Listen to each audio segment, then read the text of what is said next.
వాళ్ళు ఈ మాట వినరు. ఆయన ప్రకటించే మాటలు విని వాళ్ళ హృదయాలను నొచ్చుకున్నారంట.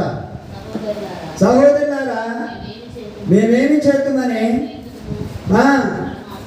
కడమ అపోస్తులు అడగగా పేతురు, మీరు మారు మనసు పొంది పాప క్షమాపణ నిమిత్తము ప్రతివాడు యేసుక్రీస్తు నామములో బాప్తిసము పొందుడి. హల్లెలూయా. ప్రతి వాడికి ఈ విషయాన్ని చెప్తున్నప్పుడు వాళ్ళ హృదయంలో నొచ్చుకోరు.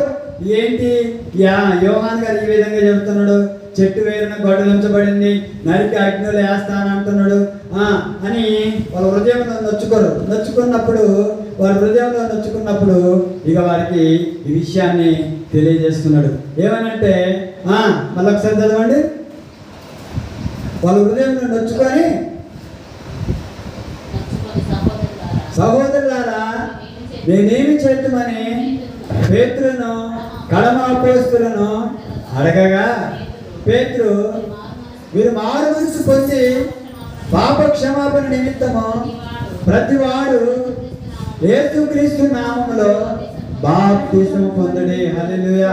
యేసుక్రీస్తు నామములో బాప్తిసము, తండ్రి కుమార పరిశుద్ధాత్మ నామములో బాప్తిసము పొందినప్పుడు మాత్రమే మీరు రక్షించబడతారు, మీరు రక్షణ భాగ్యంలో ఉంటారు. ఆనాడు నోవాహు ఎంత చెప్పినా వినలేదు. కాబట్టి ఆ యొక్క నోవాహు మాటలకు వినకుండా ఉన్న ప్రజలంతా జల ప్రళయంలో అనేక మంది కొట్టుకొని పోయి చనిపోయారు. అంటే దేవుని మాటలు ఎలా ఉంటాయి అంటే, దేవుని మాటలు చెప్పినప్పుడు వాటికి లోబడి జీవించాలి. దేవుని మాటలు అయ్యగారు చెప్తుండని అనుకోవద్దు, కానీ దేవుని మాటలు వాక్యానుసారంగా ఉన్న మాటలే.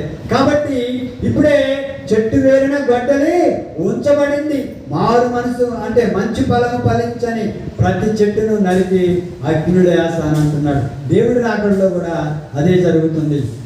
దేవుని చేత రక్షించబడి మారు మనసు పొంది ఈ లోకంలో దేవునికి ఇష్టానుసారంగా జీవించిన బిడ్డల్ని ఏమంటుందంటే, నా చేత ఆశీర్వదించబడిన నా బిడ్డలారా, నా తండ్రి రాజ్యంలోనికి మీరు వెళ్ళండి అని దేవుడు చెప్తాడు.